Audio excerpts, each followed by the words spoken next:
राजा विक्रमादित्य अक्सर सोचते थे कि एक आदर्श राजा बनने के लिए क्या केवल प्रजा को खुश रखना ही पर्याप्त है या कुछ और भी है जिसे वे समझने से चूक रहे हैं। एक दिन राजा ने अपना राजसी वेश त्याग कर सामान्य वेश धारण किया और अकेले ही अपने राज्य के एक घने जंगल की ओर निकल पड़े।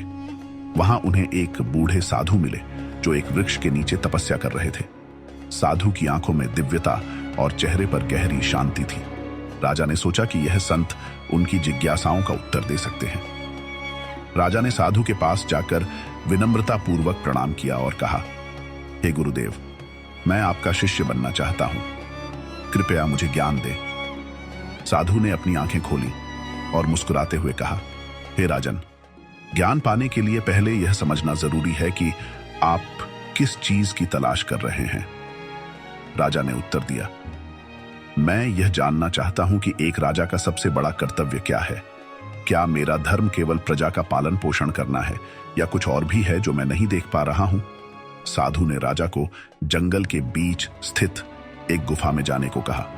उन्होंने कहा, उस गुफा में तुम्हें एक बहुमूल्य रत्न मिलेगा, लेकिन ध्यान रखना, वह रत्न केवल उसी को प्राप्त होगा जो अपने लोभ और अहंकार पर काबू पा सके।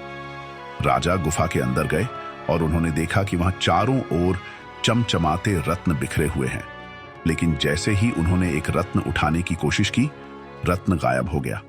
हर बार ऐसा ही हुआ। अंततः उन्होंने अपनी आंखें बंद की और अपनी इच्छा को त्यागते हुए केवल अपने कर्तव्य के बारे में सोचना शुरू किया। तभी एक दिव्य रत्न उनके सामने प्रकट हुआ। राजा ने रत्न साधु को सौंपा। साधु मुस्कुराए और कहा, तुमने अपनी पहली परीक्षा पास कर ली, अब दूसरी परीक्षा के लिए तैयार हो जाओ। साधु ने राजा को एक गरीब गांव में भेजा जहां लोग भूख से पीड़ित थे। राजा ने वहां जाकर अपनी शाही शक्तियों का उपयोग किए बिना उनकी मदद करने का वचन दिया।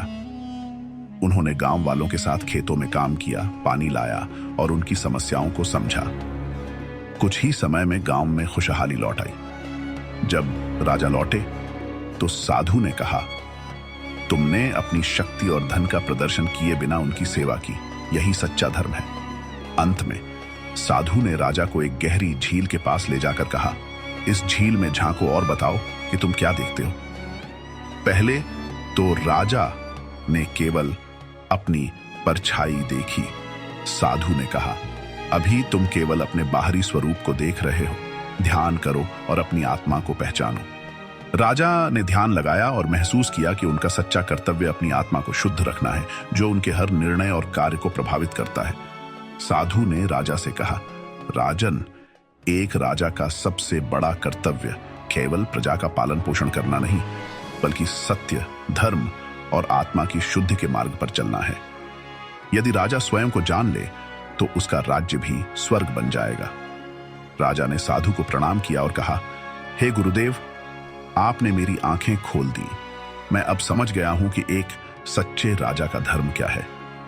यदि आपको कहानी पसंद आई हो तो चैनल को सब्सक्राइब करें दोस्तों। Thanks for watching.